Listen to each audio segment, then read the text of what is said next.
Təcili yardım 176 buyurun. Nə olub xəstəyə? Şikayət nədir? Xəstənin adı, yaşı. Xəstə hal-hazırda hardadır? Həyət evidir, bina evidir. Göndərili briqada yoldadırlar, gəlirlər. Keçmiş olsun. Çağırış üzrə tibb bacısıyam. 14 ildir bu iş üzrə işləyirəm. 12 saatlıq iş növbəm ərzində 200 yaxın çağırış qəbul edirəm. Müxtəlif tipli çağırışlardır. Əksərən yol nəqliyyat hadisələridir. Müxtəlif tipli travmalardır, kardioloji çağırışlardır, uşaq çağırışlarıdır. 200 yaxın çağırışın 50%-i çağırış haqqında məlumat üçün əlaqə saxlayır vətəndaşlar. 50%-ni isə qeyd edirik, ilkin tibbi yardıma ehtiyacı olan vətəndaşlardır. Salon 94 41 94 41 vaxt 11:26 11:39.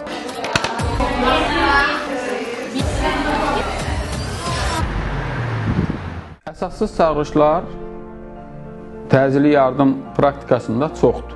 Əsassız çağırışlar olan zaman isə əsl yardıma ehtiyacı olan xəstələr yardımdan kənarda qalır. Mən əsassız çağırışdayamsa, başqa həyatı vacib çağırış gəlib, artıq mən o çağırışı icra edirəm deyə bu çağırış yardımdan kənarda qalır. Əsassız çağırışlara nələrə aid eləmək olar? Subfebril temperaturla deyək də, xəstələr müraciət edir ki, mənim uşağımın temperaturu var, mənim temperaturum var. Ünvana çatanda aydın olur ki, 37-37,2 temperaturu var, buna görə xəstələrimiz narahat olur. Bizim qlobal problemlərimizdən biri yolların tıxacla bağlı olmasıdır. Elə yerlərimiz var ki, elə ünvanlarımız var ki, biz ora vaxtında istəsək belə çata bilmirik. Qəzasından, xəstənin patologiyasından asılı olmayaraq. Avtoqəza verirlər, yarım saatla gecikə bilirik, 40 dəqiqə ilə gecikə bilirik. Çünki körpünün üstüdür, bura heç cür yaxınlaşmaq mümkün deyil. Covid dövründə çox ciddi çağırışlar həddindən artıq çox stansiyaya qayıda bilmirik və bir neçə dəqiqəlik stansiyaya döndüyüm zaman bir qadının ağlayaraq bura qaçdığını gördüm giriş qapısından. Artıq mən çağırışı götürüb avtomaşına əyləşmişdim. Çağırışların ləngiməsinə görə ünvanlara zəng edib gedirdik. Ünvana zəng elədim və çox belə deyim də bir anlayışlı bir nəfər, bir şəxs dedi, çağırış mən özüm üçün vermişdim.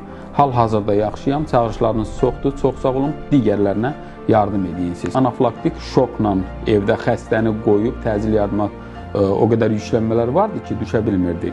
Qaça-qaça yaxın binalardan birində idi. Qaça-qaça gəlmişdi bura, yaxınlaşdıq. Xəstəyə lazımi yardımı göstərib, xəstəxanaya çatdıran anda kritik vəziyyətdən çıxmış vəziyyətdə xəstəxanaya toksikologiyaya təhvil verdik. Aydınlaşdı ki, burada anafilaktik şok idi. Deməli, bu heç vaxt mənim yadımdan çıxmaz və mənə təşəkkür məktubu ünvanladılar. 3 uşaq anasını, belə deyim də, həyata qaytaran bir həkim kimi. Yay və qış rejimlərində biz 1 və 2 dəqiqəlik çıxış müddətlərindən istifadə edirik. Çağırış bizə daxil oldu qış dövründə 2 dəqiqə, yay dövründə isə 1 dəqiqə ərzində artıq biz maşında oturub yola düzəlirik. Çağırış qəbul edildi. İsmiyeva, Şimşək 7 təcili çağırışa gəlin.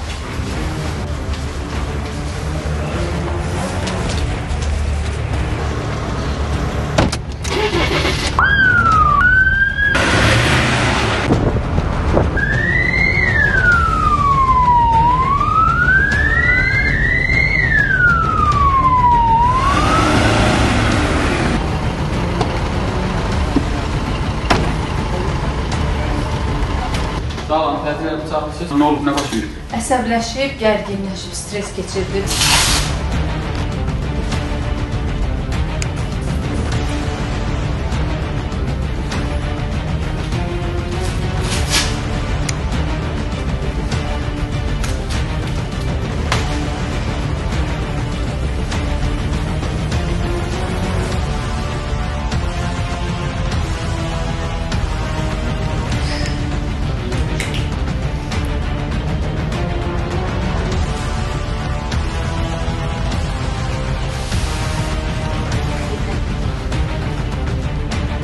Avtoqəzaların, motoqəzaların piyada keçidindən keçməmək üstündə vurulan şəxslərin əksəriyyəti öz səhlənkarlıqları ucbatından baş verir.